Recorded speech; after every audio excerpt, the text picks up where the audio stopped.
Hi, I'm Rhiannon from Barbecue Spit Rotisseries, and today we're doing something a little different. We're going to cook naked.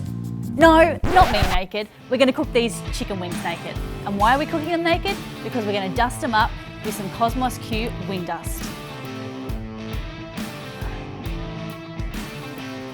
So the only thing that we need to do to prepare these chicken wings before throwing them into the smoker is just to dry them off using some paper towel.